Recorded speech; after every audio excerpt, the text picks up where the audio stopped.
There was no shortage of excitement for David Reiling as he started his banking career at First Interstate Bank in Los Angeles. First Interstate was that training ground, if you will, of really urban banking. I was a lonely trainee on the job for less than 3 weeks. I think in the first 2 weeks on the job, the bank I was in got robbed 3 times. And as a 22-year-old or something like that, I thought it was exciting. And I didn't know any different because banks had money, and I figured, gosh, must happen a lot. We got to know the FBI agents by name by the 3rd time, and as a result, it just seemed fairly routine to me. As the story goes, the 3rd time I had a gun to my head, I did not think my luck would last.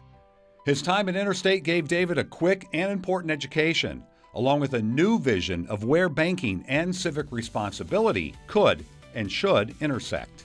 And so when I see banking for good, I really think about what's in the best interest of people as well as the planet first, alongside with how do you run a profitable business and a sustainable and resilient business at the same time. When I look at our monthly metrics, social and environmental is the same line as the profitability or the revenue. We measure loans to low-income people and loans to low-income communities, job creation. We measure our carbon footprint and what our activities are to reduce that carbon footprint. The concepts of civic responsibility and fairness were based on roots established much earlier in David's life, from the example set by his father. I learned a lot from my father, but probably more particularly, how to think abundantly and how to, maybe the real example of an entrepreneur. But I think it was a bit more than that, of how to treat people fairly no matter whether they were wealthy or poor. Of all things, it was an interaction late at night in a parking lot that gave David the inspiration for a business model that would eventually become Sunrise's main tool for growth.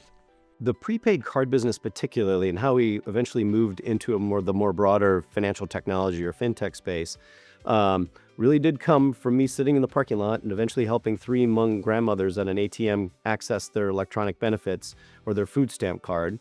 I just didn't want to help 1 or 2 people. I wanted to help 1 or 2 million people. Like, how do you scale this? And so that bit of technology in what was a prepaid card really allowed us to scale the access to serve un- and underbanked individuals across the nation and leverage in different partnerships in order to do that. And part of that trick is meeting those folks where they are. And that led to the growth and success of the bank overall. As growth and success continue, David is only more committed to those ideas and would like to see them as the template for other banks and businesses. A bank can do well and do good. These are not mutually exclusive things, and I think a bank needs to hold itself to a higher standard. But on top of that, where that money goes and how it impacts society is also a factor that banks do need to take into account. What is for the greater good of a community or a city? So it's not the depository side of the money coming in, but where that money is lent out. And the fact is within those values or values-based banking, the people that we attract, the customers that we attract, and the impact we have on the community is really the culture, the glue of why we're successful.